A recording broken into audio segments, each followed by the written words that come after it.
To get right to the point, I do not want to see Handsome Jack in any more Borderlands games. Now, don't get me wrong, I agree that Handsome Jack was an amazing villain in Borderlands 2, between the voice actor Damian Clark ad-libbing certain lines, like the pretzel one, and just giving the player the perfect amount of snark. It was arguably one of the best parts of Borderlands 2. And I would go as far to say that most of the Borderlands player base liked Jack and thought he was the cool villain and very original. But now we have already seen him in 3 of the 4 games in the Borderlands universe. So there will be spoilers coming up, so if you guys have not played Borderlands 2, Borderlands the pre-sequel, or Tales from the Borderlands, leave now. Also, since spoilers are in place for Tales from the Borderlands, we're just going to say for the sake of this video, it's considered a Borderlands canon game, and if you disagree, that's a whole nother video that I'll get into another time. Through these 3 games, we've seen the entire arc of Jack. In the pre-sequel, we see Jack as a small-time Hyperion employee who has very little say in the company, and his boss Tacitor has no respect for him. Eventually, through the course of the game, he takes power for himself, he kills everyone that gets in his way, and his view of the world becomes corrupted, which effectively brings him to the position of CEO after he kills his old boss at the end of the story, and with the help of the Vault Hunters that we play as. And for all the flaws of the pre-sequel, the story was definitely not one of them. It was awesome to see, and humanizing a character that was only seen as pure evil basically in Borderlands 2. And it really gave a deeper dynamic and appreciation for Jack, which then directly after the events of the pre-sequel lead into Borderlands 2, we see Jack basically runs Pandora as the CEO of Hyperion. Hyperion has the strongest influence on the planet and has forced most of the other major manufacturers out during the events of the playable game. In the story, Jack has a lot to lose.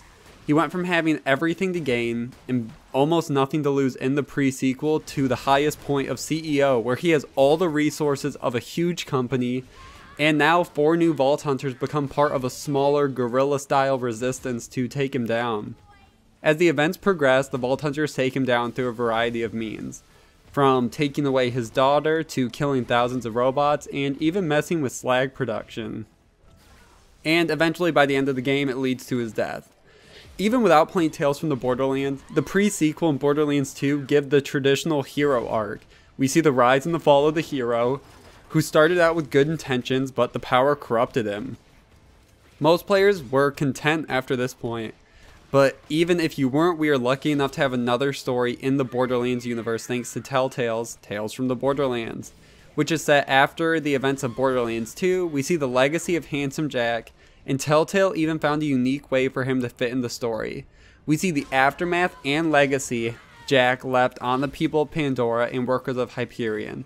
And I think for Handsome Jack fans, the Telltale game is a nice bow to complete the whole Handsome Jack story and package, but it wasn't necessarily needed if you didn't want to play it. If you haven't played these games, you also learn that Professor Nakayama cloned Handsome Jack into an artificial intelligence, basically, just for simple understanding. And it was awesome for fans of the series to get Jack one more time.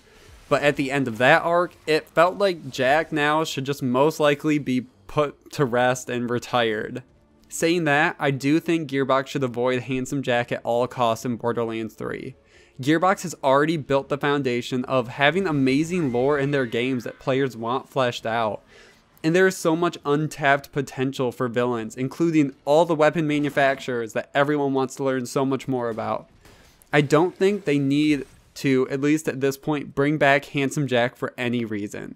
He played his course and was a great villain, but there were also amazing villains in Borderlands 1 that are so amazing because they weren't brought back and they were just left in our memory as great villains.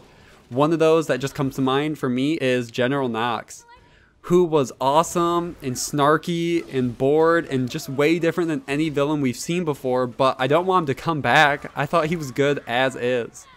What makes Jack great is his contained story.